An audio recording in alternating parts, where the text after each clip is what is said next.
नमस्कार साथियों, GLC IAS में आप सभी का हार्दिक स्वागत अभिनंदन करती हूँ। गुरुजी के सानिध्य में मैं भानुप्रिया बैरागी आप सभी के सामने आज ब्रह्मास्त्र यूनिट 10 का ब्रह्मास्त्र लेकर आई हूँ। तो हम सभी इसका रिवीजन करते हैं। आज इसमें 500 नहीं बल्कि 1500 से अधिक फैक्ट हैं। तो बढ़ते हैं अपने पहले प्रश्न की ओर। भारतीय निर्वाचन आयोग किस प्रकार का निकाय है? एक संवैधानिक निकाय है। भारतीय संविधान के किस भाग में निर्वाचन आयोग का वर्णन है? भाग 15 में।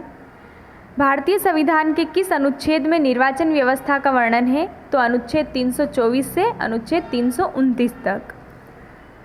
भारतीय निर्वाचन आयोग जो कि एक संवैधानिक निकाय है की प्रकृति किस प्रकार की है? तो ये स्वतंत्र और स्वायत्त निकाय है। भारतीय निर्वाचन आयोग की स्थापना कब की गई? तो 25 जनवरी 1950 को। निर्वाचन आयोग का मुख्यालय कहाँ है? नई दिल्ली में। निर्वाचन आयोग के प्रमुख निर्वाचन आयुक्त वर्तमान समय में कौन है? सुनील अरोड़ा। तो अभी तो चेंज हो गए हैं, अभी सुशील चंद्रा हैं, तो आप लोग इसमें करेक्शन कर लीजिएगा। प्रथम महिला मुख्य निर्वाचन आयुक्त कौन है? तो ये है वीएस रमा देवी। प्रथम मुख्य निर्वाचन आयुक्त कौन थे? सुकुमार सेन। सर्वप्रथम चुनाव कब हुए थे? तो 1951-52 में हुए थे। भारतीय निर्वाचन आयोग द्वारा निर्वाचन व्यवस्था किन किन पदों के लिए किया जाता है? तो संसद, राज्य विधानमंडल, राष्ट्रपति और उपराष्ट्रपति, इनका निर्वाचन जो है राष्ट्रीय निर्वाचन आयोग करवाता है। किस अनुच्छेद के अनुसार निर्वाचन संबंधी मामलों में न्यायालय का हस्तक्षेप नहीं होना चाहिए? तो अनुच्छेद 329 के तहत जो है निर्वाचन आयोग संबंधी मामलों में न्यायालय हस्तक्षेप नहीं करेगा। निर्वाचन आयोग की स्थापना का वर्णन किस अनुच्छेद में है? अनुच्छेद 324 में। निर्वाचन आयोग की संरचना की बात किस अनुच्छेद में की गई है? तो अनुच्छेद 324 के खंड 2 में, ठीक है, सेक्शन 2 में संरचना दी गई है। निर्वाचन आयोग के पदाधिकारियों को किस अनुच्छेद में हटाने की प्रक्रिया दी गई है? तो इनके हटाने की बात की गई है 324 के खंड 5 में। निर्वाचन नामावली तैयार करने में धर्म, मूलवंश, जाति या लिंग के आधार पर भेदभाव ना करना किस अनुच्छेद में वर्णित है? अनुच्छेद 325 में। मुख्य निर्वाचन आयुक्त एवं अन्य निर्वाचन आयुक्त की सेवा शर्तें व पदावधि किस अधिनियम के द्वारा तय की जाएगी? तो निर्वाचन आयुक्त अधिनियम 1991। ध्यान रखिएगा कौन सा अधिनियम है? अधिनियम 1991 के तहत मुख्य निर्वाचन आयुक्त और अन्य निर्वाचन आयुक्त की सेवा शर्तें व पदावधि तय की जाएगी। 26 जनवरी 1950 तक मताधिकार की आयु कितनी निर्धारित की गई थी? तो 21 वर्ष की गई थी। मताधिकार की आयु 21 वर्ष से हटाकर 18 कर दी गई। यह प्रावधान किस संविधान संशोधन अधिनियम के तहत किया गया था? 61वां संविधान संशोधन 1988 के तहत। वयस्क मताधिकार का वर्णन किस अनुच्छेद में है? अनुच्छेद 326 में। अनुच्छेद 327 में क्या दिया है? तो संसद के निर्वाचन के संबंध में कानून बनाने की शक्ति है 327 में। राज्य विधानमंडल की निर्वाचन के संबंध में कानून बनाने की शक्ति किस अनुच्छेद में वर्णित है? तो ये है अनुच्छेद 328 में। देखिए प्रश्न 23, विधानसभा सीट का निर्धारण कौन सा आयोग कर सकता है? तो ये परिसीमन आयोग जो है सीटों का निर्धारण करता है। अनुच्छेद 324 को कितने उपभाग में बांटा गया है? 6 उपभाग में। तो अनुच्छेद 324 के 6 उपभाग हैं। 324(1) में क्या है? तो निर्वाचन आयोग की स्थापना है 324(1) में। भारत में एक निर्वाचन आयोग होगा, इस कथन की पुष्टि कौन से अनुच्छेद में होती है? 324 के सेक्शन 1 में। भारतीय निर्वाचन आयोग का प्रमुख कार्य राष्ट्रपति, उपराष्ट्रपति, संसद एवं राज्य विधानमंडल का चुनाव किस अनुच्छेद में वर्णित है? तो ये भी 324 के खंड 1 में है। निर्वाचन आयोग की संरचना का वर्णन है 324 के खंड 2 में। एक मुख्य निर्वाचन आयुक्त निर्वाचन आयोग में होगा किस अनुच्छेद में दिया गया है? तो ये भी 324 के खंड 2 में दिया गया है। यदि राष्ट्रपति चाहे तो अन्य निर्वाचन आयुक्तों की नियुक्ति कर सकते हैं, तो ये भी 324 के 2 में है। निर्वाचन आयोग एक सदस्यीय निकाय कब तक रहा? 20 जनवरी 1950 से 16 अक्टूबर 1990 मतलब 1989 तक जो है निर्वाचन आयोग एक सदस्यीय रहा। बहुसदस्यीय निकाय राष्ट्रपति द्वारा निर्वाचन आयोग को कब बनाया? तो 16 अक्टूबर 1989 को इसे बहुसदस्यीय यानी कि 3 सदस्यीय कर दिया था। कितने समय के लिए निर्वाचन आयोग एक सदस्यीय आयोग रहा? तो 20 जनवरी 1950 से लेकर 16 अक्टूबर 1989 तक ये एक सदस्यीय रहा। दोबारा निर्वाचन आयोग को बहुसदस्यीय निकाय कब बनाया? तो देखो, जब स्थापित हुआ तब ये एक सदस्यीय था, फिर 1989 में 16 अक्टूबर 1989 में इसे 3 सदस्यीय कर दिया। इसके बाद पुनः 1990 में इसे एक सदस्यीय कर दिया था और फिर दोबारा 1993 में इसे बहुसदस्यीय किया। दोबारा निर्वाचन आयोग को एक सदस्यीय कब किया था? तो 1990 में, फिर वापस से 3 सदस्यीय 1993 में कर दिया। किस अनुच्छेद के अनुसार निर्वाचन आयोग के अन्य सदस्य एवं प्रमुख आयुक्त की नियुक्ति राष्ट्रपति द्वारा की जाएगी? अनुच्छेद 324(2) के तहत। संविधान में निर्वाचन आयोग के आयुक्तों की किस विशेषता को निर्धारित नहीं किया? तो इनकी योग्यता या क्वालिफिकेशन और पदावधि मतलब टेन्योर, इन चीज़ों को निर्वाचन आयोग के आयुक्तों की विशेषताओं को निर्धारित नहीं किया गया है। आयोग का अध्यक्ष कौन होगा? तो आयोग का अध्यक्ष मुख्य निर्वाचन आयुक्त होगा। मुख्य निर्वाचन आयुक्त आयोग का अध्यक्ष होगा किस अनुच्छेद के तहत? 324 के 3 के तहत। निम्न में से उचित कथन को चुनिए।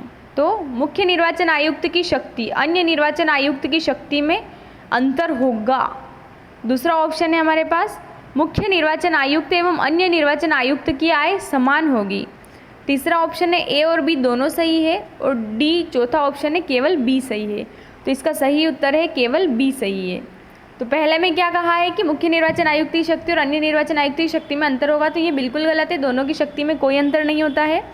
बी, दोनों की निर्वाचन आयुक्त की दोनों की आय समान होगी, तो ये गलत है। दोनों की आय जो है वो असमान होती है, मतलब दोनों की सैलरी अलग अलग होती है लेकिन शक्तियाँ दोनों की समान होती है। निर्वाचन आयुक्त की सहायता हेतु प्रादेशिक आयुक्त की नियुक्ति कौन कर सकता है? तो प्रादेशिक आयुक्त की नियुक्ति राष्ट्रपति करते हैं। राष्ट्रपति द्वारा निर्वाचन आयुक्त की सहायता हेतु प्रादेशिक आयुक्त की नियुक्ति की जाएगी किस अनुच्छेद के तहत? तो 324(4) के तहत प्रादेशिक आयुक्त की नियुक्ति होगी। राष्ट्रपति किसकी सिफारिश पर प्रादेशिक आयुक्त की नियुक्ति करते हैं? निर्वाचन आयुक्त की सिफारिश पर राष्ट्रपति प्रादेशिक आयुक्त की नियुक्ति करते हैं। मुख्य निर्वाचन आयुक्त व अन्य निर्वाचन आयुक्त की सेवा शर्तें व पदावधि कौन सुनिश्चित करता है? तो राष्ट्रपति इनकी सेवा शर्तें व पदावधि निर्धारित करते हैं। राष्ट्रपति द्वारा किस अनुच्छेद के अनुसार मुख्य निर्वाचन आयुक्त की सेवा शर्तें एवं पदावधि सुनिश्चित की जाती है? 324 के खंड 4 के तहत इनकी सेवा शर्तें निर्धारित की जाती है राष्ट्रपति द्वारा। किस धारा के अनुसार भारतीय निर्वाचन आयोग के आयुक्तों एवं मुख्य आयुक्त का भत्ता एवं अन्य लाभ सर्वोच्च न्यायालय के न्यायाधीश के समान होंगे? तो धारा 3 के तहत। मुख्य निर्वाचन आयोग एवं अन्य निर्वाचन आयोग को किसका दर्जा दिया गया है? सुप्रीम कोर्ट के न्यायाधीश के समान इन्हें दर्जा दिया गया है। मुख्य निर्वाचन आयोग की पदावधि कितनी होती है? तो 6 वर्ष से लेकर 65 वर्ष की उम्र तक इनकी पदावधि होती है। मुख्य निर्वाचन आयुक्त एवं अन्य निर्वाचन आयुक्त की पदावधि सुप्रीम कोर्ट के न्यायाधीश के समान होती है। इसका वर्णन किस धारा में? तो धारा 4 में। अन्य निर्वाचन आयुक्त को हटाने की प्रक्रिया के संदर्भ में सही बताना है। तो इनको हटाते राष्ट्रपति है। ऑप्शन बी है मुख्य निर्वाचन के आयुक्त की सिफारिश पर हटाया जाता है। ऑप्शन सी, ए और बी दोनों सही है और डी केवल बी सही है। तो सही उत्तर है इसका सी, ए और बी दोनों सही है, क्योंकि जो अन्य निर्वाचन आयुक्त थे उन्हें हटाता तो राष्ट्रपति ही है, लेकिन मुख्य निर्वाचन आयुक्त की सिफारिश पर हटाते हैं राष्ट्रपति। मुख्य निर्वाचन आयुक्त को हटाने की प्रक्रिया किसके समान होती है? तो सुप्रीम कोर्ट के न्यायाधीश के समान होती है। मुख्य निर्वाचन आयुक्त को हटाने के लिए प्रक्रिया जो होती है निम्नलिखित बिंदुओं में क्रमानुसार लिखिए। तो अपने सामने जो बिंदु है, जांच समिति संसद को रिपोर्ट देगी, स्वीकार या अस्वीकार होगा, जांच समिति के पास प्रस्ताव भेजा जाएगा, लोकसभा 100 सदस्य या राज्यसभा के 50 सदस्य, राष्ट्रपति द्वारा हटाने का आदेश और संसद का विशेष बहुमत। तो इसे हम अगर सीक्वेंस में जमाएं तो सबसे पहले क्या होगा? डी, मतलब कि लोकसभा के 100 सदस्य या फिर राज्यसभा के 50 सदस्य जो है वो प्रस्ताव लाएंगे। फिर मतलब प्रस्ताव लाने के लिए कितनी संख्या होनी चाहिए, लोकसभा के या तो 100 सदस्य या फिर राज्यसभा के 50 सदस्य हैं, तो फिर वो प्रस्ताव लेकर आएंगे उन्हें हटाने का। फिर इसके बाद ऑप्शन है बी, मतलब अब प्रस्ताव आ गया है तो अब उसे या तो स्वीकार होगा या अस्वीकार होगा। इसके बाद आएगा सी, मतलब स्वीकार या अस्वीकार हो, अगर स्वीकार हो गया है तो जांच समिति के पास प्रस्ताव भेजा जाएगा।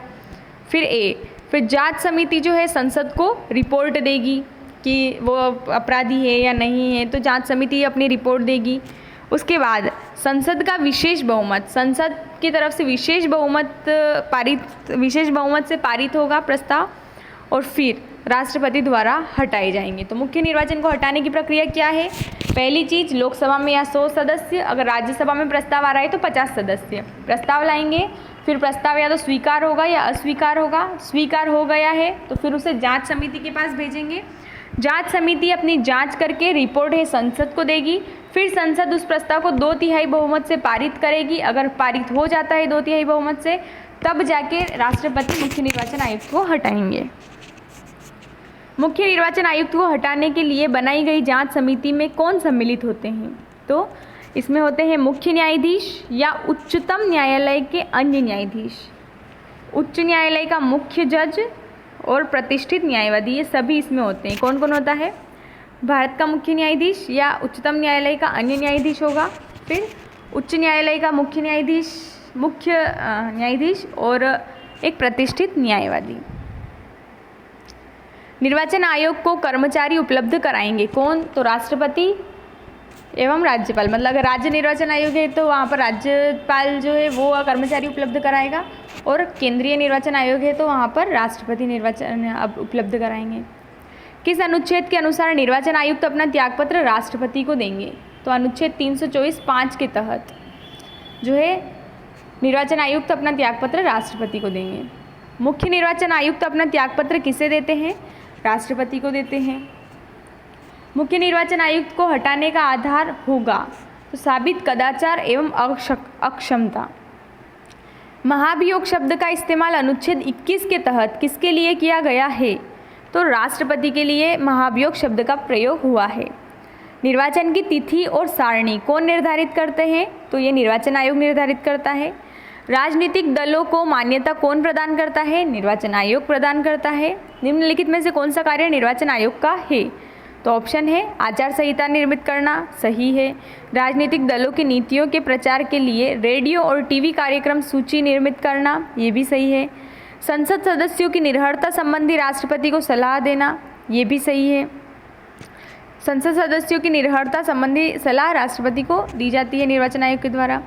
विधानमंडल के सदस्यों की निर्भरता से संबंधित मामलों पर राज्यपाल को परामर्श देना, तो ये भी सही है। उपरोक्त में से सभी, तो ये सभी सही है।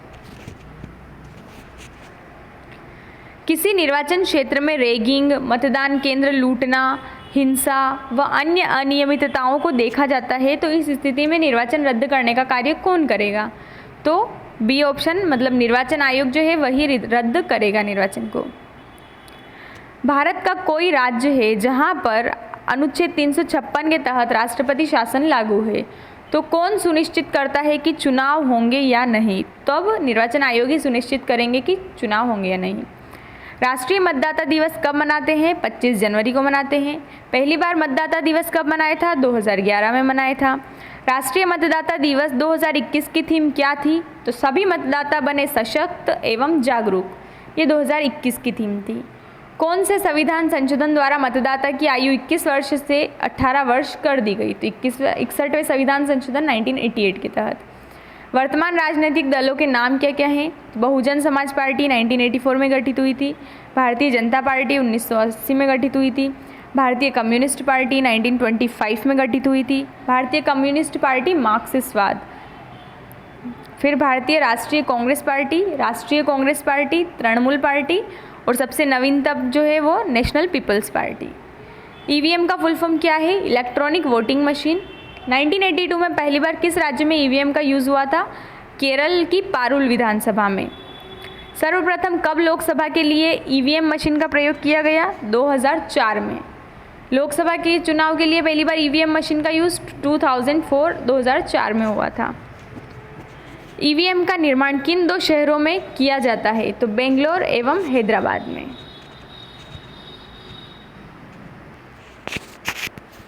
ईवीएम का निर्माण कहाँ किया जाता है? इलेक्ट्रॉनिक लिमिटेड बेंगलोर में और electronic corporation of India Hyderabad में। वीवीपैट का फुल फॉर्म क्या है? Voter verifiable paper audit trail. Voter verifiable paper audit trail, okay. VVPAT का प्रयोग कहाँ कहाँ और कब किया गया? तो पहली बार इसका उपयोग हुआ था 2013 में नोक्सेन नागालैंड विधानसभा में। इसके बाद 2019 के लोकसभा चुनाव में, फिर 2017 के गोवा में पूर्ण रूप से यूज़ हुआ। आचार संहिता निष्पक्ष चुनाव हेतु आपसी समन्वय से निर्मित नियम है, ठीक है। आचार संहिता कब से कब तक लागू की जाती है? तो चुनाव की तारीख से समाप्ति तक आचार संहिता लागू होती है। आचार संहिता नियम का प्रयोग पहली बार कब और कहाँ हुआ था? तो आचार संहिता नियम का प्रयोग पहली बार केरल में 1960 में हुआ था। आचार संहिता का प्रयोग लोकसभा में कब हुआ? 1962 में लोकसभा में इसका इस्तेमाल हुआ। निर्वाचन आयोग ने आचार संहिता के बेहतर क्रियान्वयन के लिए किस ऐप का प्रयोग किया है? तो सी विजिल ऐप चलाया है निर्वाचन आयोग ने। SVEEP कार्यक्रम किसके द्वारा चलाया जाता है? तो निर्वाचन आयोग के द्वारा चलाया जाता है। स्वीप प्रोग्राम का प्रमुख कार्य क्या है? मतदाताओं को जागरूक करना। स्वीप का फुल फॉर्म क्या है? Systematic voter education and electoral participation programme. प्रश्न ए, राज्य निर्वाचन आयुक्त को किसकी सलाह पर उसके पद से हटाया जाता है? पहला ऑप्शन विधि मंत्री, दूसरा राज्यपाल, मुख्य निर्वाचन आयुक्त या उच्चतम न्यायालय के मुख्य न्यायाधीश द्वारा। तो सही उत्तर है स, मुख्य निर्वाचन आयुक्त की सलाह पर ही राज्य निर्वाचन आयुक्त को हटाया जाता है।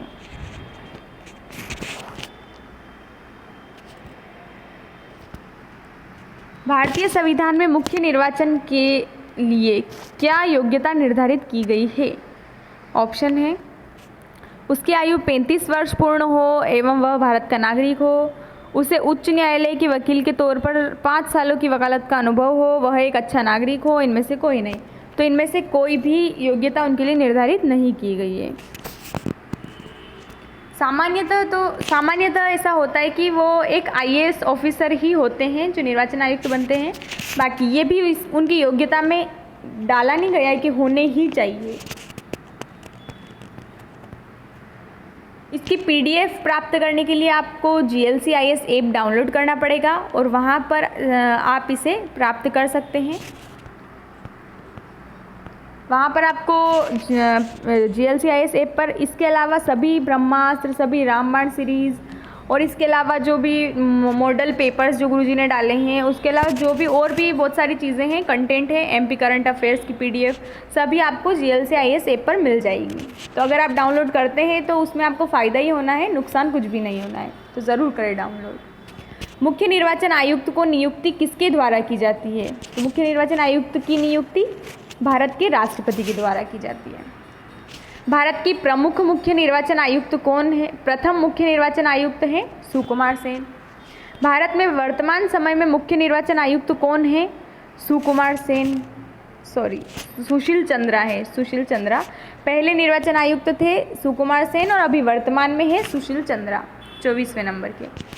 प्रथम बार राष्ट्रीय मतदाता दिवस कब मनाया गया था? 2011 में 25 जनवरी को मनाते हैं। भारतीय संविधान में चुनाव आयोग का वर्णन किया गया है तो अनुच्छेद 324 के भाग 15 में। निर्वाचन आयोग 1924 अनुच्छेद है और भाग 15 में। निर्वाचन आयोग में सदस्यों की संख्या बढ़ाने या कम करने की शक्ति किसमें निहित है? निर्वाचन आयोग में सदस्यों की संख्या बढ़ाने या कम करने की शक्ति किसमें निहित है? तो ये राष्ट्रपति में निहित है और आर्टिकल 324 खंड 2 के तहत। पहली बार निर्वाचन आयोग को बहुसदस्यीय कब किया गया? तो पहली बार इसे बहुसदस्यीय 16 अक्टूबर 1989 को किया गया था। निर्वाचन आयोग के अध्यक्ष एवं सदस्यों का कार्यकाल कितना है? 6 वर्ष या 65 वर्ष। निर्वाचन आयोग के अध्यक्ष व सदस्यों के वेतन भत्ते वही होंगे जो उच्चतम न्यायालय के न्यायाधीश के समान है वही वेतन भत्ते निर्वाचन आयुक्त के होंगे। निम्नलिखित में से कौन सी बात संविधान में नहीं दी गई है? तो निर्वाचन आयुक्त की पदावधि संविधान में नहीं दी गई है। राज्य निर्वाचन आयोग। राज्य निर्वाचन आयोग किस तरह का आयोग है? संवैधानिक आयोग है। भारतीय संविधान के अनुसार 243 के किस आयोग के का जिक्र करता है? तो अनुच्छेद 243 के में राज्य निर्वाचन आयोग दिया गया है। भारतीय संविधान के संशोधन 73वें के अनुसार किसके निर्माण की बात की गई है? पंचायतों के निर्माण की। भारतीय संविधान संशोधन 74वें में क्या प्रावधान है? नगर निकाय की स्थापना। स्थानीय स्वशासन का आधार क्या है? पंचायत एवं नगर निकाय। पंचायती राज एवं नगर निकाय किस प्रकार की संस्था है? लोकतांत्रिक संस्था है। स्थानीय निकाय के लिए स्वतंत्र एवं निष्पक्ष चुनाव के लिए कौन सा अनुच्छेद जोड़ा गया? आर्टिकल 243 के जोड़ा गया। स्टेट इलेक्शन कमीशन का उल्लेख कहाँ किया गया है? ये भारतीय संविधान के किस भाग में? तो 243 के आर्टिकल और भाग है 9। राज्य निर्वाचन आयोग का गठन किस संविधान संशोधन के द्वारा किया गया? 73वें संविधान संशोधन 1992 के तहत। 74वें संविधान संशोधन 1992 के द्वारा संविधान में कौन सा भाग जोड़ा गया? तो भाग 9A जोड़ा गया। 74वें संविधान संशोधन भाग 9A के किस अनुच्छेद के द्वारा यह कहा गया है कि राज्य निर्वाचन आयोग नगर निकाय का चुनाव करवाएगा? तो आर्टिकल 243ZA में ऐसा कहा गया है। राज्य निर्वाचन आयोग कितने सदस्यीय आयोग है? ये 1 सदस्यीय निकाय है। राज्य निर्वाचन आयोग में निर्वाचन आयुक्त की नियुक्ति कौन करता है? तो राज्यपाल इनकी नियुक्ति करते हैं। राज्य निर्वाचन आयुक्त की सेवा शर्तें किस अनुच्छेद में वर्णित है? 243 के सेक्शन 2 में। राज्य निर्वाचन आयुक्त की सेवा शर्तें किसके द्वारा निर्धारित की जाती है? राज्यपाल के द्वारा। राज्य निर्वाचन आयोग के मुख्य निर्वाचन आयुक्त की सेवा शर्तें राज्यपाल द्वारा राज्य विधायिका के अनुसार इन नियमों को बनाएगा। तो आर्टिकल 243 के का अनुच्छेद के सेक्शन 2 के तहत राज्यपाल द्वारा राज्य निर्वाचन आयुक्त की सेवा शर्तों में अलाभकारी परिवर्तन नहीं किया जाएगा। ये आर्टिकल 243 के सेक्शन 2 में दिया गया है। 243 के सेक्शन 2 के द्वारा राज्य निर्वाचन आयुक्त अपना त्यागपत्र किसको देते हैं? राज्यपाल को देते हैं। राज्य निर्वाचन आयुक्त को उच्च न्यायालय के न्यायाधीश के समान हटाया जा सकता है। यह प्रावधान संविधान के किस अनुच्छेद में है? तो आर्टिकल 243 के सेक्शन 2 में। राज्यपाल राज्य निर्वाचन आयोग की सहायता हेतु कर्मचारी उपलब्ध कराएगा। किस अनुच्छेद में वर्णित है? आर्टिकल 243 के सेक्शन 3 में। राज्य का विधान मंडल पंचायत के चुनाव हेतु नियम बना सकता है। अनुच्छेद 243 के सेक्शन 4 में। राज्य का विधानमंडल पंचायत के चुनाव हेतु नियम बना सकता है। ये आर्टिकल 243 के सेक्शन 4 में दिया गया है। राज्य द्वारा निर्वाचन के संबंध में बताए गए किसी कानून को न्यायालय में चुनौती नहीं दी जाएगी। हालांकि विशेष परिस्थितियों में यह चुनौती दी जा सकती है। ये है अनुच्छेद 243Q में। मध्य प्रदेश ने पंचायत के लिए रूल बुक बनाई है। कब? तो 1994 में बनाई है रूल बुक। पंचायत का नगरपालिका संबंधी निर्वाचन के लिए नगरपालिका संबंधी निर्वाचन कौन करवाता है? राज्य निर्वाचन आयोग। निर्वाचन नामावली तैयार कौन करता है? राज्य निर्वाचन आयोग। निर्वाचन के संचालन का अधीक्षण, निर्देशन और नियंत्रण राज्य स्तर पर कौन करता है? राज्य निर्वाचन आयोग। पंचायत व नगरपालिका संबंधी चुनाव की तिथियां कौन घोषित करता है? राज्य निर्वाचन आयोग। नामांकन पत्रों का परीक्षण राज्य स्तर पर कौन करता है? राज्य निर्वाचन आयोग। राज्य निर्वाचन आयोग द्वारा किस किस पद चुनाव हो सकता है? पंचायत एवं नगर निकाय पर। यदि राज्य स्तर पर मतदान केंद्र पर लूटपाट, हिंसा या अनियमितता जैसी स्थिति उत्पन्न होती है तो ऐसी स्थिति में चुनाव रद्द कौन कर सकता है? तो राज्य निर्वाचन आयोग। राज्य स्तर पर होने वाले पंचायत एवं चुनाव निकाय के चुनाव चिन्ह आवंटित कौन करता है? राज्य निर्वाचन आयोग करता है। मध्य प्रदेश राज्य निर्वाचन आयोग का गठन हुआ था 1 फरवरी 1994 को। मध्य प्रदेश राज्य निर्वाचन आयोग के प्रथम आयुक्त हैं NV लोहानी। मध्य प्रदेश राज्य निर्वाचन आयोग के वर्तमान आयुक्त है बसंत प्रताप सिंह। मध्य प्रदेश राज्य निर्वाचन आयोग के प्रथम सचिव है प्रकाश चंद्र। वर्तमान सचिव है दुर्ग विजय सिंह। शायद अभी हाँ दुर्ग विजय सिंह ही है। मध्य प्रदेश राज्य निर्वाचन आयोग का ध्येय वाक्य है, हर वोट कीमती, हर निकाय महत्वपूर्ण। मध्य प्रदेश में अब तक कोई भी महिला चुनाव आयुक्त नहीं बनी है।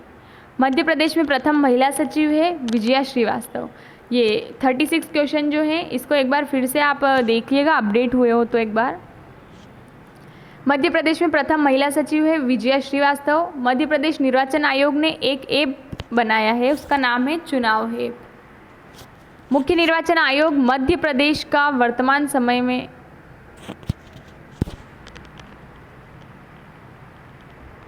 इस प्रश्न में कुछ थोड़ी सी गड़बड़ लग रही है तो इसको छोड़ दो। किस समिति के द्वारा यह निर्धारित किया गया कि मताधिकार की आयु 25 से 18 वर्ष करना चाहिए? तो ये तारकोंडे समिति ने निर्धारित किया था, 25 नहीं या 21 से 18 है। किस समिति के द्वारा निर्वाचन सुधार हेतु यह प्रावधान किया गया कि चुनाव व्यय का लेखा जोखा आयोग के समक्ष प्रस्तुत करना होगा? तारकोंडे समिति। तारकोंडे निर्वाचन सुधार समिति का समय है 1974 से 75। किस समिति के द्वारा यह निर्णय लिया गया था कि चुनाव मतदान के लिए इलेक्ट्रॉनिक वोटिंग मशीन का प्रयोग किया जाए? दिनेश गोस्वामी समिति ने कहा था कि चुनाव के लिए ईवीएम का यूज़ होना चाहिए। मतदान फोटो पहचान पत्र की व्यवस्था की जाए, ये किस निर्वाचन सुधार समिति के द्वारा तय किया गया था? तो दिनेश गोस्वामी समिति के द्वारा। लोकसभा राज्यसभा चुनाव का व्यय सरकार द्वारा वहन किया जाए, किस सुधार समिति के द्वारा कहा गया था? इंद्रजीत गुप्ता समिति। कौन सी समितियां चुनाव सुधार के लिए बनी गई हैं? तारकोंडे समिति 74-75 में, दिनेश गोस्वामी समिति 1990 में, इंद्रजीत गुप्त समिति 1998 में और के संथानम समिति। किस संविधान संशोधन अधिनियम के द्वारा भारतीय निर्वाचन आयोग को स्थापित किया गया है? तो इनमें से कोई भी सही नहीं है, क्योंकि भारतीय निर्वाचन आयोग जो है वो तो संवैधानिक रूप से गठित हुआ है और वो भी आर्टिकल 224 के तहत 324 के तहत राज्य निर्वाचन आयुक्त का दर्जा किसके समक्ष होता है?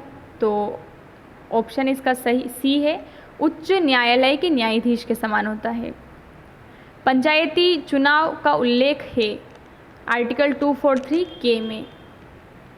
नगरपालिका चुनाव का उल्लेख है 243 ZA में।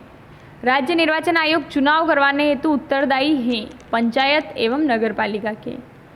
मध्य प्रदेश निर्वाचन आयोग की स्थापना 1994 में की गई थी। मध्य प्रदेश के प्रथम राज्य निर्वाचन आयुक्त हैं NB लोहानी। राज्य निर्वाचन आयुक्त की सेवा शर्तें व पदावधि निर्धारित की जाती है राज्यपाल द्वारा। अब है UPSC। कार्नवालिस संहिता कब लागू की गई थी? 1793 में। भारत में सिविल सेवा का जन्मदाता है लॉर्ड कार्नवालिस। कार्नवालिस संहिता का मुख्य उद्देश्य था न्याय व प्रशासन व्यवस्था में सुधार करना। फोर्ट विलियम कॉलेज की स्थापना किसके द्वारा की गई थी? तो सन 1800 में की गई थी। फोर्ट विलियम कॉलेज की स्थापना का प्रमुख उद्देश्य क्या था? सिविल सेवकों को प्रशिक्षण देना।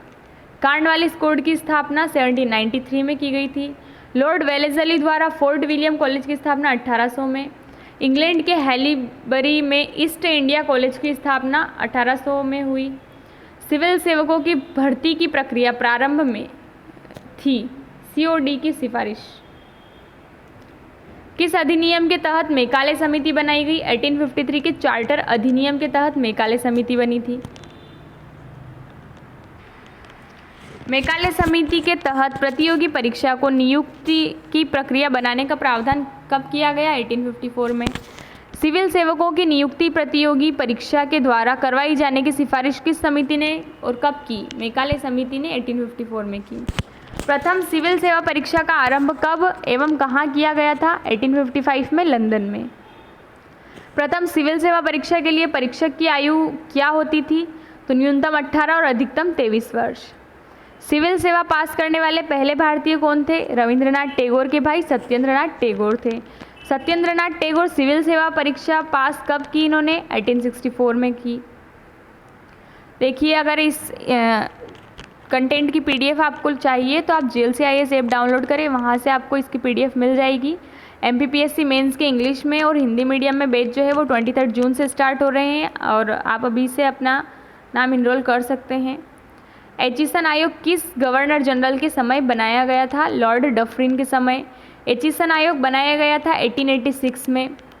अनुबद्ध और अअनुबद्ध शब्दों का सिविल सर्विसेज भर्ती से हटाने की बात किसने की?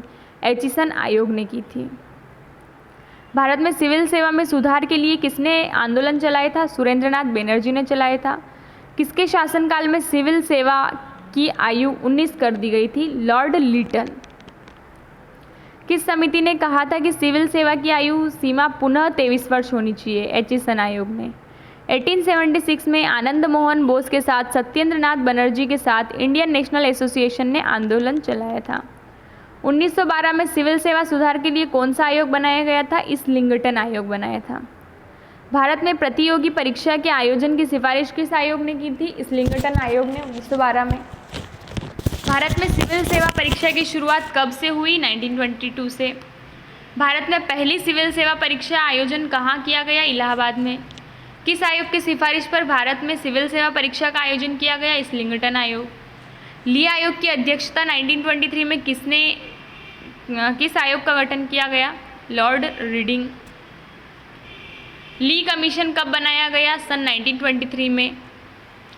भारत में सिविल सेवा आयोग का गठन कब हुआ? 1 अक्टूबर 1926 को। भारत में सिविल सेवा आयोग के प्रथम अध्यक्ष कौन रहे? सर रोज बारकर। भारत में संघ लोक सेवा आयोग का गठन किस आयोग की सिफारिश पर किया गया? ली आयोग। ली आयोग ने अपनी रिपोर्ट कब दी? 1924 में। भारत में लोक सेवा आयोग का गठन किस अधिनियम के आधार पर किया गया? 1 अक्टूबर 1926 को 1919 के मॉन्टेग्यू चेम्सफोर्ड अधिनियम के अनुसार। 1935 का भारत शासन अधिनियम द्वारा केंद्र स्तर पर किस कमीशन की स्थापना की गई? फेडरल सर्विस कमीशन की।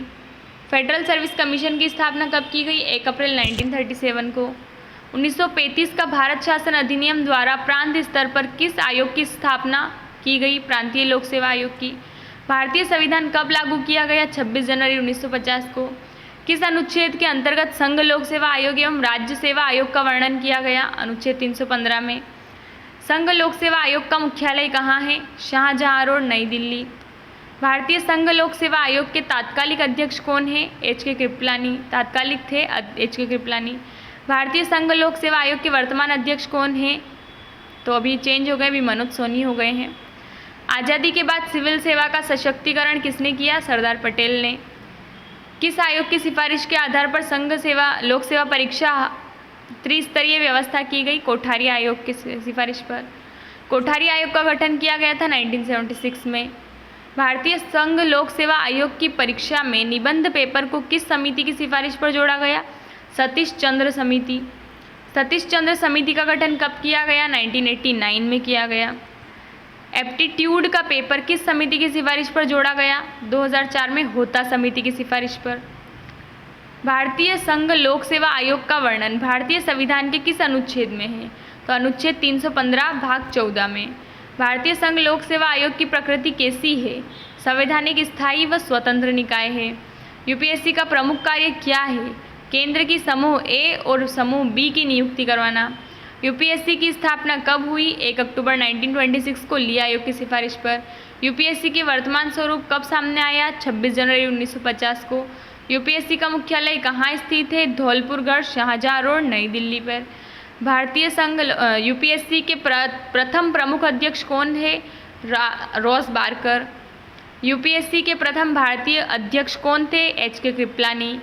यूपीएससी की प्रथम भारतीय महिला अध्यक्ष रोजमिलियन मैथ्यू। यूपीएससी के वर्तमान अध्यक्ष मनोज सोनी। यूपीएससी आयोग की सदस्य संख्या कितनी है? 10 सदस्य और 1 अध्यक्ष। यूपीएससी की सेवाएं वर्णित है भारतीय संविधान के भाग 14 अध्याय 1 में। यूपीएससी आयोग का वर्णन है भारतीय संविधान के भाग 14 अध्याय 2 में। यूपीएससी को कितने अध्याय में बांटा गया है? तो अध्याय 1, अध्याय 2 अध्याय में बांटा गया है। अखिल भारतीय सेवाएं का उल्लेख किस अनुच्छेद में है? 312 में। संसद राज्यसभा में उपस्थित तथा मत देने वालों के 2/3 बहुमत द्वारा अखिल भारतीय सेवा का गठन कर सकती है। किस अनुच्छेद में वर्णित है? 312 के खंड 1 में। भारतीय वन सेवा को अखिल भारतीय सेवा कब बनाया गया? 1 जुलाई 1966 को। अखिल भारतीय सेवाओं के लिए किसकी अनुमति आवश्यक है? राज्यसभा की अनुमति। अखिल भारतीय सेवा मुख्य रूप से कितने प्रकार की थी? 2 प्रकार की थी। भारत में 2 अखिल भारतीय सेवाएं का वर्णन है किस अनुच्छेद में? 312 के अनुच्छेद 2 में, भारतीय प्रशासनिक सेवा और भारतीय पुलिस सेवा। एक अखिल भारतीय न्यायिक सेवा जिला न्यायाधीश तक भी होगी, तो अनुच्छेद 312 में दिया गया है, पर इसको अभी तक अप्रूवल नहीं मिला है। निम्न में से कार्मिक मंत्रालय के अंतर्गत कौन काम करता है? IAS। गृह मंत्रालय के अंतर्गत काम करते हैं IPS। पर्यावरण व गृह मंत्रालय के अंतर्गत काम करते हैं IFS। अखिल भारतीय सेवाओं के लिए संसद द्वारा बनाए गए नियम इन्हें कहा जाता है अखिल भारतीय सेवा अधिनियम 1951। संघ लोक सेवा आयोग एवं राज्य लोक सेवा आयोग की बात किस अनुच्छेद में है? 315 के खंड 1 में। किसी भी राज्य में राज्य लोक सेवा आयोग का गठन संविधान के किस अनुच्छेद के अनुसार किया जाएगा? 315 के अनुसार। 2 या 2 से अधिक राज्यों की विधानमंडल की सहमति से संयुक्त लोक सेवा आयोग का गठन किया जा सकता है। भारतीय संविधान के किस अनुच्छेद में वर्णित है? तो 315 के सेक्शन 2 में वर्णित है।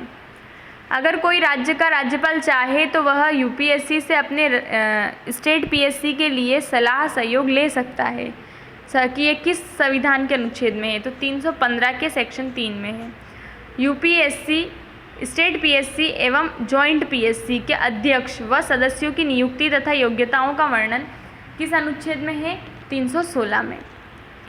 UPSC एवं जॉइंट PSC के अध्यक्ष एवं सदस्य की नियुक्ति कौन करेगा? राष्ट्रपति। स्टेट PSC के अध्यक्ष एवं सदस्य की नियुक्ति किसके द्वारा की जाती है? राज्यपाल द्वारा। UPSC एवं स्टेट PSC के सदस्य होने के लिए भारत राज्य सरकार में कितने वर्ष का अनुभव आवश्यक है? 10 वर्ष का प्रशासनिक अनुभव। UPSC का अध्यक्ष उपस्थित नहीं होने पर कार्यकारी अध्यक्ष की नियुक्ति किसके द्वारा की जाती है? राष्ट्रपति के द्वारा। स्टेट PSC के अध्यक्ष की अनुपस्थिति में किसके द्वारा कार्यकारी अध्यक्ष चुना जाता है? राज्यपाल द्वारा। आयोग के सदस्य को चुना जाएगा। लोक सेवा आयोग में कार्यकारी अध्यक्ष की नियुक्ति का प्रावधान किस अनुच्छेद में है? अनुच्छेद 316 के खंड 1 में। संघ लोक सेवा आयोग के सदस्य की पदावधि कितने वर्ष की है? कार्यकाल 6 वर्ष है इनका। लोक सेवा आयोग के अध्यक्ष सदस्य का कार्यकाल कितने वर्ष का होता है? 6 वर्ष का। संघ लोक सेवा आयोग के अध्यक्ष की अधिकतम आयु निर्धारित है 65 वर्ष। राज्य एवं संयुक्त लोक सेवा आयोग के अध्यक्ष की अधिकतम आयु निर्धारित है 62 वर्ष। UPSC एंड जॉइंट PSC के अध्यक्ष अपना त्यागपत्र किसे देते हैं? राष्ट्रपति को। राज्य लोक सेवा आयोग के अध्यक्ष अपना त्यागपत्र किसे देते हैं? राज्यपाल को। लोक सेवा आयोग में कोई भी अध्यक्ष एवं सदस्य पुनः उसी पद पर नियुक्त नहीं होगा। यह प्रावधान संविधान के किस अनुच्छेद में वर्णित है? 316 के अनुच्छेद खंड 3 में। लोक सेवा आयोग के अध्यक्ष व सदस्यों को हटाने की प्रक्रिया किस अनुच्छेद में वर्णित है? 317 में। UPSC एवं जॉइंट PSC के अध्यक्ष को हटाने की शक्ति राष्ट्रपति के पास होती है, तो राज्य लोक सेवा आयोग के अध्यक्ष को कौन हटाता है? इनको भी राष्ट्रपति ही हटाते हैं। किसी भी लोक सेवा आयोग के अध्यक्ष को हटाने के लिए किसके द्वारा जांच कर रिपोर्ट तैयार की जाती है? सुप्रीम कोर्ट के द्वारा। लोक सेवा आयोग के अध्यक्ष को हटाने के लिए उच्चतम न्यायालय किस अनुच्छेद के अनुसार जांच करेगा? अनुच्छेद 145 द्वारा। लोक सेवा आयोग के अध्यक्ष को हटाने का आधार क्या होगा? साबित कदाचार। जांच के दौरान संघ लोक सेवा आयोग एवं संयुक्त लोक सेवा आयोग के अध्यक्ष को कौन निलंबित कर सकता है? राष्ट्रपति। जांच के दौरान राज्य लोक सेवा आयोग के अध्यक्ष को कौन निलंबित करता है? राज्यपाल। राज्यपाल द्वारा राज्य लोक सेवा आयोग के अध्यक्ष को जांच के दौरान निलंबित करने की शक्ति किस अनुच्छेद में दी गई है? अनुच्छेद 317 के खंड 2 में। संयुक्त या संघ लोक सेवा आयोग के अध्यक्ष को साबित कदाचार के दौरान निलंबित करने की शक्ति राष्ट्रपति को किस अनुच्छेद द्वारा प्राप्त है? 317 के खंड 2 में। राष्ट्रपति द्वारा अनुच्छेद 317 के खंड 3 के अनुसार लोक सेवा आयोग के अध्यक्ष या सदस्यों को हटाने के अन्य आधार क्या क्या हैं? तो दिवालिया, अन्य वेतनिक कार्य, मानसिक शारीरिक अक्षमता। कदाचार को किस अनुच्छेद में परिभाषित किया गया है जिसके आधार पर किसी भी लोक सेवा आयोग अध्यक्ष को उसके पद पर से हटाया जाता है? अनुच्छेद 317 के खंड 4 में। साबित कदाचार का अभिप्राय है निगमित कंपनी से करार और भारत राज्य सरकार की किसी संविदा का इच्छुक। लोक सेवा आयोग के अध्यक्ष या सदस्य को हटाने या निलंबित करने की बात किस अनुच्छेद में की गई है? अनुच्छेद 317 में। UPSC और जॉइंट PSC के अध्यक्ष और सदस्यों की सेवा शर्तें किसके द्वारा बनाई जाएगी? राष्ट्रपति द्वारा। यूपीएससी एंड जॉइंट पीएससी के अध्यक्ष सदस्यों की सेवा शर्तें राष्ट्रपति द्वारा किसकी सलाह पर तय की जाती है? संसद की सलाह पर। यूपीएससी में अधिकतम संख्या 10 होगी, किस धारा में वर्णित है? धारा 3 में। लोक सेवा आयोग के अध्यक्ष एवं सदस्य संख्या एवं वेतन के किस अधिनियम के द्वारा निर्धारित होता है? तो संघ लोक सेवा आयोग सदस्य नियम 1969 के तहत। यूपीएससी के अध्यक्ष एवं सदस्य का वेतन किस आधार पर वर्णित है? धारा 4 के आधार पर वर्णित है। यूपीएससी के सदस्य संख्या का निर्धारण कौन करता है? राष्ट्रपति। स्टेट पीएससी के सदस्य संख्या को कौन निर्धारित करता है? राज्यपाल। सत्य एवं असत्य चुनिए। यूपीएससी का अध्यक्ष पुनः नियुक्त नहीं हो सकता। सत्य। यूपीएससी का सदस्य पुनः सदस्य नहीं बन सकता। सत्य। यूपीएससी का सदस्य यूपीएससी का अध्यक्ष बन सकता है। सत्य। यूपीएससी का सदस्य स्टेट पीएससी का अध्यक्ष बन सकता है। सत्य। स्टेट पीएससी का सदस्य यूपीएससी का अध्यक्ष बन सकता है। बिल्कुल। स्टेट पीएससी का सदस्य यूपीएससी का सदस्य बन सकता है। सत्य। स्टेट पीएससी का अध्यक्ष अन्य राज्य लोक सेवा आयोग का अध्यक्ष बन सकता है। हाँ। स्टेट पीएससी का अध्यक्ष यूपीएससी का सदस्य बन सकता है। हाँ। स्टेट पीएससी का अध्यक्ष यूपीएससी का अध्यक्ष बन सकता है। सत्य। स्टेट पीएससी का सदस्य उसी आयोग या अन्य स्टेट पीएससी का अध्यक्ष बन सकता है। हाँ। किस अनुच्छेद में लोक सेवा आयोग के कार्य वर्णित है? अनुच्छेद 320 में। किस अनुच्छेद के अनुसार यूपीएससी, स्टेट पीएससी राष्ट्रपति राज्यपाल को लोक सेवा के नियम पर सलाह प्रदान करती है? अनुच्छेद 320 के खंड 3 में। लोक सेवा आयोग के कार्य विस्तार के अनुच्छेद में वर्णित है 321 में। यूपीएससी के कार्यों में विस्तार कौन कर सकता है? संसद। अनुच्छेद 321 के तहत। राज्य लोक सेवा आयोग के कार्यों में विस्तार किसके द्वारा किस अनुच्छेद के तहत होगा? राज्य विधानमंडल। अनुच्छेद 321 के तहत। राज्य विधानमंडल द्वारा ही राज्य लोक सेवा आयोग के कार्यों में विस्तार किया जा सकता है। यह कथन किस अनुच्छेद पुष्टि करता है? 321 की। किस अनुच्छेद में लिखा गया है कि यूपीएससी के व्यय भारत की संचित निधि पर भारित है एवं स्टेट पीएससी के व्यय राज्य की संचित निधि पर भारित है? अनुच्छेद 322। यूपीएससी अपनी रिपोर्ट किसे देते हैं? राष्ट्रपति को देते हैं। यूपीएससी द्वारा तैयार रिपोर्ट राष्ट्रपति के द्वारा किसके समक्ष पेश की जाती है? संसद के समक्ष। प्रतिवर्ष राज्य लोक सेवा आयोग अपनी रिपोर्ट तैयार करके राज्यपाल को देते हैं। यह रिपोर्ट राज्यपाल द्वारा किसके समक्ष प्रस्तुत की जाती है? राज्य विधानमंडल के समक्ष। यूपीएससी द्वारा तैयार की गई रिपोर्ट प्रतिवर्ष राष्ट्रपति को प्रदान की जाती है तथा यह रिपोर्ट राष्ट्रपति द्वारा संसद के समक्ष प्रस्तुत की जाएगी। यह प्रक्रिया संविधान के किस अनुच्छेद में वर्णित है? अनुच्छेद 323 में। यूपीएससी में कितने अध्यक्ष व सदस्य होते हैं? एक अध्यक्ष एवं 10 सदस्य होते हैं। यूपीएससी की संख्या किसके द्वारा निर्धारित की जाती है? राष्ट्रपति द्वारा। अनुच्छेद 318 में। सदस्यों की संख्या अधिकतम 10 हो सकती है, किस अधिनियम में वर्णित है? लोक सेवा सदस्य अधिनियम 1969।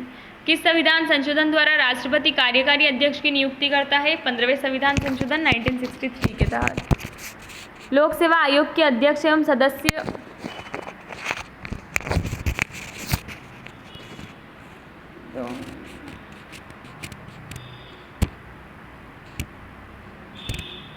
किस अनुच्छेद के अनुसार अध्यक्ष एवं सदस्य राष्ट्रपति को अपना त्यागपत्र देते हैं? 316 के खंड 2 के तहत। लोक सेवा आयोग के अध्यक्ष या सदस्य की पदावधि एवं अधिकतम आयु कितने वर्ष होगी? 6 वर्ष या 65 वर्ष। संघ लोक सेवा आयोग के अध्यक्ष एवं सदस्य की पदावधि 6 वर्ष एवं 65 वर्ष होगी। किस अनुच्छेद में दिया है? 316 के खंड 2 में। राष्ट्रपति सर्वोच्च न्यायालय की जांच के बाद साबित कदाचार के आधार पर अध्यक्ष एवं सदस्य को हटाएगा। किस अनुच्छेद में दिया है? 317 में। अनुच्छेद 317 के अनुसार यूपीएससी के अध्यक्ष को कौन निलंबित करेगा? राष्ट्रपति। अनुच्छेद 317 के अनुसार अध्यक्ष को हटाने के अन्य आधार क्या होंगे? दिवालिया, अन्य शारीरिक व मानसिक क्षमता। सदस्यों की योग्यता का वृहद निर्धारण संविधान में नहीं किया गया है। कथन सत्य है या असत्य है? तो सत्य है। आयोग के आधे सदस्य भारत सरकार या राज्य सरकार के अधीन कम से कम 10 वर्ष का अनुभव रखते हो, वर्णित है अनुच्छेद 316 में। अनुच्छेद 300 क्या है? उचित मिलान करना है, तो अनुच्छेद ये आप लोग देख लीजिएगा और इसका आंसर ये यहाँ पर है। यूपीएससी के द्वारा चयनित उम्मीदवार की सेवाओं के वर्गीकरण, वेतन या सेवाओं की स्थिति, केडर, प्रबंधन प्रशिक्षण आदि कौन तय करता है? कार्मिक प्रशिक्षण विभाग। यूपीएससी का मुख्यालय कहाँ है? धौलपुर, दिल्ली में। यूपीएससी आयोग संग्रहालय कहाँ स्थित है? दिल्ली के धौलपुर में। यूपीएससी किस तरह की न्यायालय की शक्तियाँ धारण करता है? सिविल न्यायालय की। यूपीएससी का गठन किस वर्ष हुआ? 1 अक्टूबर 1926 को। यूपीएससी को संवैधानिक दर्जा कब दिया गया? 26 जनवरी 1950 को। रॉयल कमीशन किस वर्ष स्थापित किया गया? 1923 में। प्रथम लोक सेवा आयोग को किस अधिनियम द्वारा फेडरल आयोग नाम दिया गया? भारत शासन अधिनियम 1935। स्वतंत्रता प्राप्ति के बाद यूपीएससी के प्रथम अध्यक्ष कौन हैं? HK कृपलानी। यूपीएससी के अध्यक्ष व सदस्यों की पदावधि कितनी है? 6 यूपीएससी के अध्यक्ष व सदस्यों को नियुक्ति किसके द्वारा की जाती है? राष्ट्रपति के द्वारा। यूपीएससी के अध्यक्ष एवं सदस्य किसे अपना त्यागपत्र दे सकते हैं? भारत के राष्ट्रपति को। यूपीएससी के अध्यक्ष एवं सदस्यों की योग्यता इनमें से कौन सी नहीं है? तो सही सी आंसर है, भारत सरकार व राज्य सरकार के अधीन कम से कम 10 वर्ष कार्य करने का अनुभव रखता हो, ये इसकी योग्यता सही है। यूपीएससी का अध्यक्ष एवं सदस्य के वेतन भत्ते, पेंशन सहित सभी खर्चों का उल्लेख संविधान में कहाँ है? भारत की संचित निधि में। इनमें से कौन सा कार्य आयोग का नहीं है? तो ये देख लीजिए, सभी कथन सत्य है इसमें। यूपीएससी प्रतिवर्ष अपनी रिपोर्ट किसे प्रस्तुत करती है? राष्ट्रपति को, आर्टिकल 323 के तहत। यूपीएससी के सदस्य किस अधिनियम द्वारा शासित होते हैं? यूपीएससी अधिनियम 1969 के तहत। आयोग के सदस्यों कर्मचारियों के वेतन भत्ते भारत के संचित निधि पर भारित है। यह किस अनुच्छेद के अंतर्गत प्रावधान है? अनुच्छेद 322 के अंतर्गत। अब है state public service commission, Madhya Pradesh लोक सेवा आयोग। प्रांतों में लोक सेवा आयोग के गठन का प्रावधान किस अधिनियम द्वारा किया गया है? भारत शासन अधिनियम 1935 द्वारा। भारतीय संविधान के किस अनुच्छेद के अनुसार प्रांतों में लोक सेवा आयोग के प्रावधान है? तो अनुच्छेद 315 में।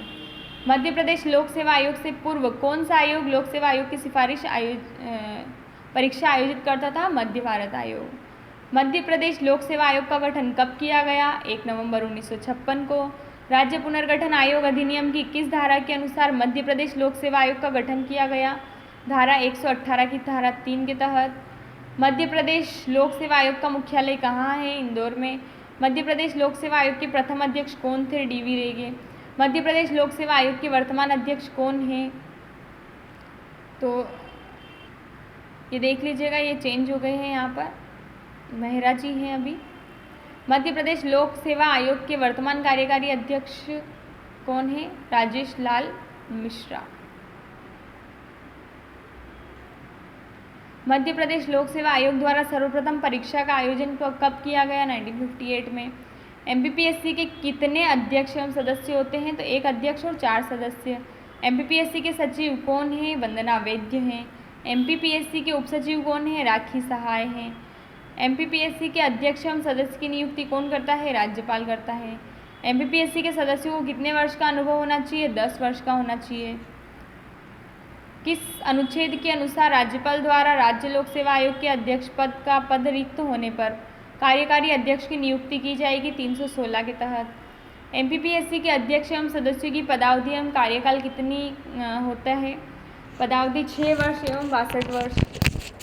MPPSC के अध्यक्ष एवं सदस्यों को अपना त्यागपत्र किसे देते हैं? राज्यपाल को देते हैं। किस अनुच्छेद के अनुसार लोक सेवा आयोग के पदाधिकारियों को पुनः उसी पद पर नियुक्त नहीं किया जा सकता? 316 के तहत। अनुच्छेद 317 के द्वारा स्टेट PSC के अध्यक्ष एवं सदस्यों को साबित कदाचार के आधार पर कौन हटा सकता है? राष्ट्रपति। संविधान के किस अनुच्छेद के तहत उच्चतम न्यायालय की जांच के बाद राष्ट्रपति राज्य लोक सेवा आयोग के अध्यक्ष को हटाता है? तो अनुच्छेद 145 के तहत।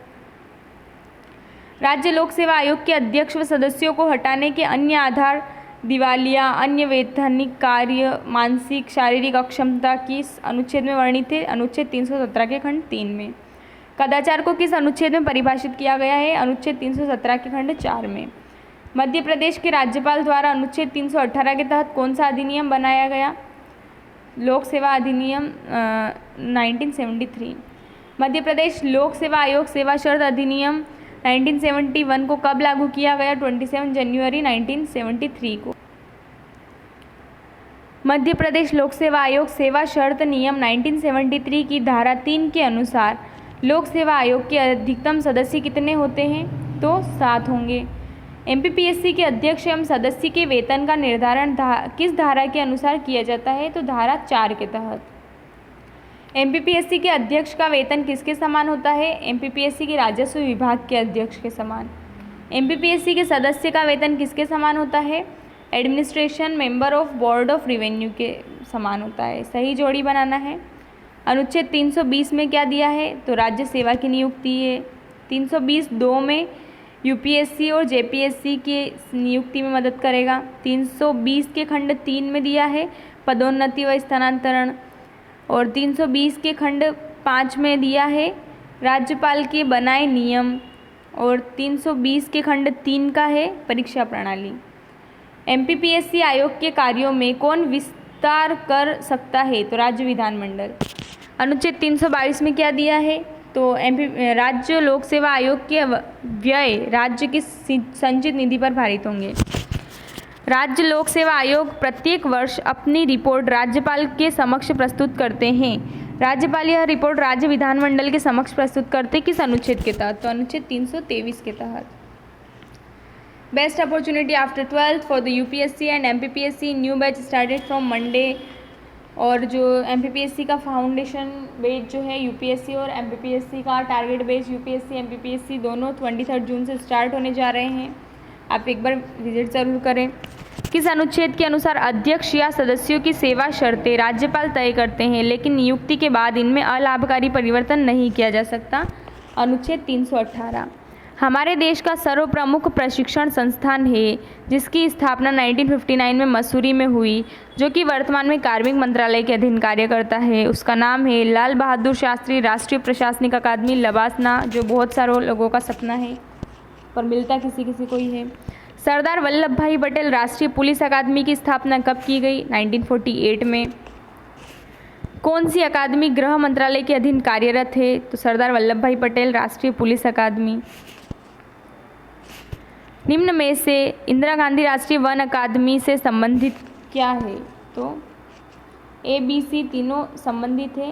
देख लीजिए 1938 में इंडियन कॉन्ट्रैक्ट कॉलेज की स्थापना देहरादून में की गई थी। 1987 में इसका नाम बदलकर इंदिरा गांधी राष्ट्रीय वन अकादमी कर दिया, और यह पर्यावरण एवं वन मंत्रालय के अधीन कार्य कर सकती है। तो इसका सही उत्तर है ए, बी व सी, तीनों सही है। विदेश सेवा संस्थान की स्थापना 1986 में किसके स्थान पर की गई थी? भारतीय अंतर्राष्ट्रीय अध्ययन स्कूल नई दिल्ली के स्थान पर। मध्य प्रदेश का सर्वोच्च प्रशिक्षण संस्थान है आरसीवीपी नरोन्ना प्रशासनिक अकादमी भोपाल। आरसीवीपी नरोन्ना प्रशासनिक अकादमी भोपाल का प्रमुख कार्य क्या है? यह एमपी सरकार, भारत सरकार, सार्वजनिक क्षेत्र के उपक्रमों के वरिष्ठ अधिकारियों के लिए प्रशिक्षण कार्यक्रमों का आयोजन करता है।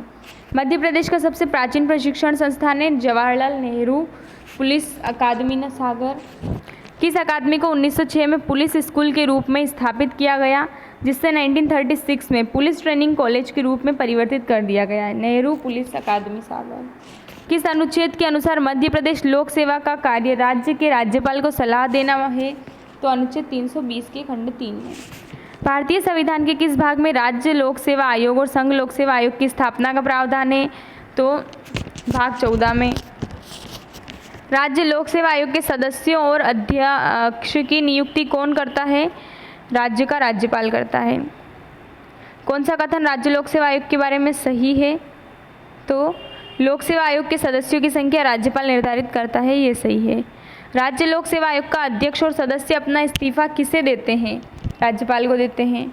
कौन राज्य लोक सेवा आयोग के कार्यवाहक अध्यक्ष को चुनता है? तो इनमें से कोई भी नहीं है। राज्य लोक सेवा आयोग के अध्यक्ष एवं सदस्यों का कार्यकाल होता है 6 वर्ष। एमपीपीएससी का गठन हुआ था 1 नवंबर 1956 को। ऑफलाइन बैचेस यूपीएससी एमपीपीएससी के 3 year foundation 1 year target separate batches है। हिंदी मीडियम इंग्लिश मीडियम के लिए ऑनलाइन ऑफलाइन दोनों में अवेलेबल है। प्रीलिम्स की टेस्ट सीरीज़ है और ई नोट्स भी अवेलेबल है। GLCIS प्लेटफॉर्म पर आप लोग एक बार विजिट करें और कांटेक्ट कर सकते हैं। एमपीपीएससी के राज्य पुनर्गठन अधिनियम की कौन सी धारा के तहत स्थापित किया गया है? 118 की धारा 3 के तहत। एमपीपीएससी को राष्ट्रपति द्वारा किस दिनांक को अधिसूचित किया गया था? 27 अक्टूबर 1956 को। एमपीपीएससी को किस राष्ट्रपति द्वारा अधिसूचित किया गया था? डॉक्टर राजेंद्र प्रसाद द्वारा। भारतीय संविधान के किस अनुच्छेद के तहत आयोग के सदस्यों एवं बर्खास्तगी का निलंबन का प्रावधान है 317 के अनुच्छेद के तहत। किस अनुच्छेद के अनुसार राज्य लोक सेवा आयोग अपना प्रतिवेदन राष्ट्रपति या राज्यपाल को सौंपते हैं? अनुच्छेद 323 के तहत। तो देखो ये पीडीएफ जो है अभी मैंने आधी भी नहीं करी है, अभी तो मैंने सिर्फ 4 आयोग कवर किए हैं इसमें। तो आज इसके क्वेश्चन यहीं समाप्त करते हैं और आगे के क्वेश्चन हम कल के पार्ट 2 में देखेंगे। और बाकी इसकी पीडीएफ आप लोग GLCIS ऐप से प्राप्त कर ही सकते हैं, वहाँ आपको सारे क्वेश्चन आसानी से मिल जाएंगे। Thank you.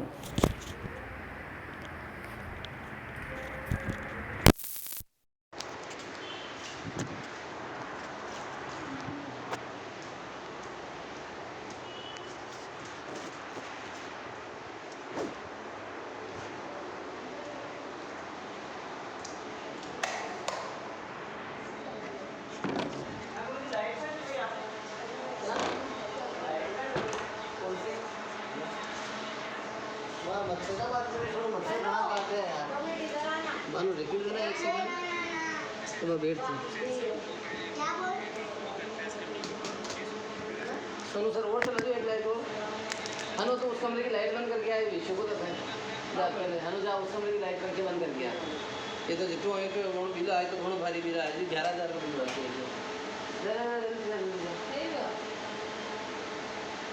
अरे मच्छर घना खा जा दे यार आप लिख रहे हैं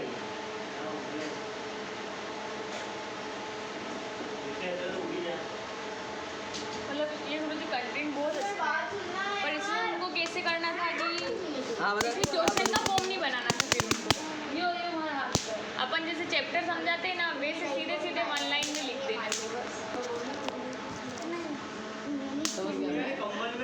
मतलब उन्होंने इतनी सारी धाराएं लिखी थोड़ी देर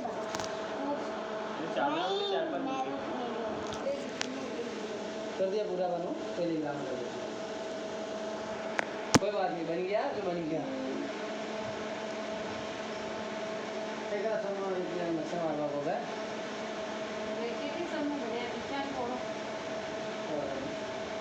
रात को मच्छर बहुत मच्छरदानी बहुत